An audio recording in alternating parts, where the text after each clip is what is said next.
happiness can be found even in the darkest of times, if one only remembers to turn on the light. Dumbledore, one of the greatest and most powerful wizards to grace the surface of the earth. How can you get the fast, heavy-hitting Dumbledore build for your Hogwarts Legacy journey and play just like this iconic figure? In this step-by-step guide, we are going to be going over what spells, talents, gear, and traits that you will need to make this build for yourselves, and the best way to use it as well. And if this video gets over 200 likes, I will make a dark Dumbledore build. So if you want to see this video, hit the like button. So first things first, let's get some housekeeping out of the way. It does not matter which Hogwarts house that you choose for your playthroughs, the Dumbledore build will be available to you whether you are a Gryffindor, Hufflepuff, Ravenclaw, or even a Slytherin. So since that's out of the way, let's first talk about the necessary spells for this build that will really pack a punch and go over the overall playstyle as well. So the first spell that you will need for the Dumbledore build is the Accio spell. Accio summons a variety of objects and enemies and bring them close to your position. Now this spell pairs very well with another, which is Incendio. Incendio is the most powerful spell in Hogwarts Legacy. It hits the target with a powerful fire blast, and enemies will continue to take damage for a few extra seconds if hit with another fire spell. Now why it pairs so well with Accio is because Incendio does not have a lot of range, so bringing an enemy or multiple enemies to close range will be a very nice 1-2 punch for this build. The next must-have spell for this Dumbledore build is Defendo. Defendo is an all-ranged attack which slashes objects and enemies and deals a ton of damage. The last spell for the Dumbledore build is Glacius, which is a freezing spell that increases the damage on a follow-up attack, which, if you are in close range, Incendio will be your best choice, but if at a distance, Defendo will take care of your target. Well, we've seen all the spells that we're going to use in the Dumbledore build, but what is the overall playstyle of this build look like? So the overall playstyle of the Dumbledore build is built around having control over your enemies. Let me explain. With enemies being far away, there are plenty of options for you. You can bring them up close using Accio, and now you can basically do whatever you want to them by hitting them with one or both of your damage spells, Incendio or Defendo, or freeze them with Glacius to deal extra damage close up after you hit them with Incendio Defendo afterwards. You also have some serious range in this build. With Glacius and Defendo, you have complete control of the outside of the environment, as well as inside the environment with Incendio. And I was really considering putting Depulso for this build, so you can push your enemies as well as pull them close, or create distance if needed. But I just couldn't give up the extra damage of Glacius. But this really only breaks the surface of the Dumbledore build. And to get the full setup to let this build shine, we still need to talk about the necessary traits, gear, and talents that we are going to need to take this build to its full potential. First up is the mandatory talents that this build will run off of, and get your spells to their full potential. We are going to need a minimum of 15 talent points to really get that oomph we are looking for this build. The first section of talents that we are going to talk about for the Dumbledore build is the spell category, which we are going to be spending 4 total points in this category.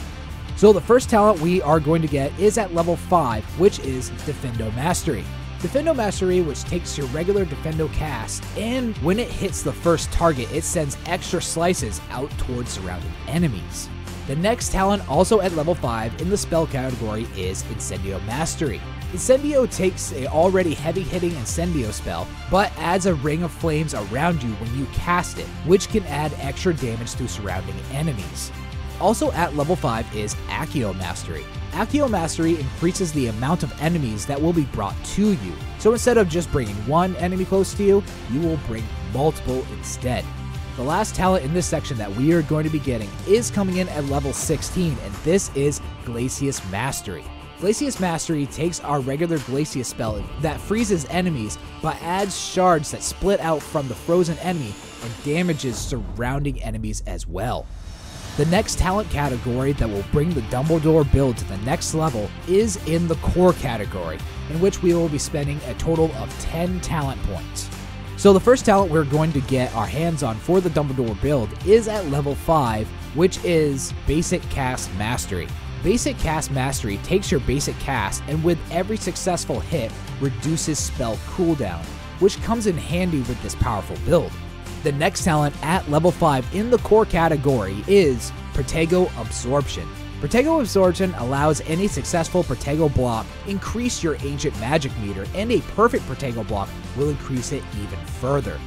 Next, also at level 5, is Ancient Magic Throw Expertise. Ancient Magic Throw Expertise allows you to take dropped weapons from your enemies and throw them back into their faces.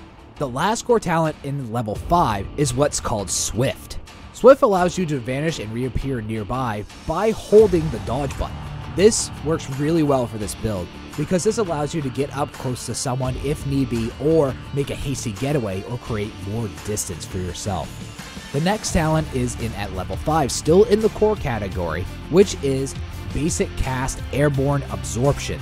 Basic Cast Airborne Absorption takes a successful basic cast on an airborne enemy and contributes it to your magic meter, which pairs really well with your Accio spell if you are waiting for the rest of your spells to cool down. Also at level 16 is Protego Expertise. Protego Expertise takes a perfect Protego block and sends 2 projectiles back at your enemies. Next talent, also at level 16, is Stupefy Mastery. Stupefy Mastery takes your Stupefy spell and enhances it by making your stunned enemies take stun longer. The next talent, also level 16, is Evasion Absorption. Evasion Absorption takes a successful evasion of an unblockable attack and will contribute to your ancient magic meter.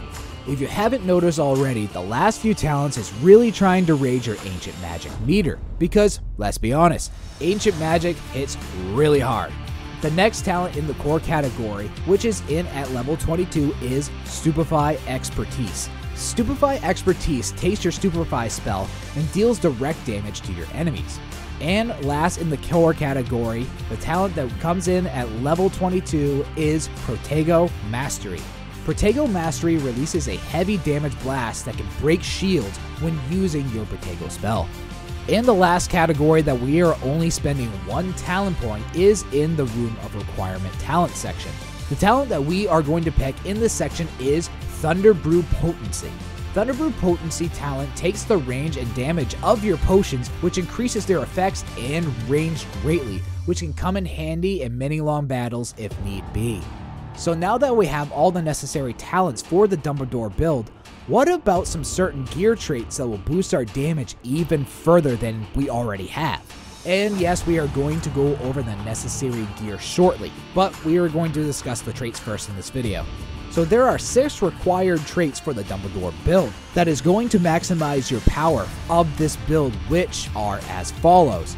Scorching 3, which increases the damage of your Incendio spell. Ancient Magic Focus 3, which increases your Ancient Magic fill rate. Laceration 3, which increases your Defendo spell damage. Control 3, which increases the damage of Ancient Magic throws. Concentration 3, which increases the damage of all spells that cause damage. And Ancient Magic 3, which increases the damage of your Ancient Magic. But how are you supposed to get all of these traits? Well, here's kind of the challenge. You will get all these traits except Ancient Magic 3 from random drops in bandit camps. So if you see a bandit camp, go and get yourself some of these traits. But what about Ancient Magic 3 trait? This one actually is a reward from the Room of Requirement challenges.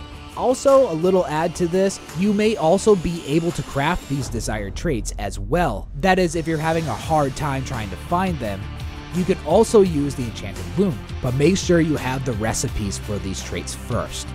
But we all want to know, what type of gear are we going to be putting these traits in, and how do we find them? Well, I'm here to tell you that the gear is not going to be the biggest deal in Hogwarts Legacy.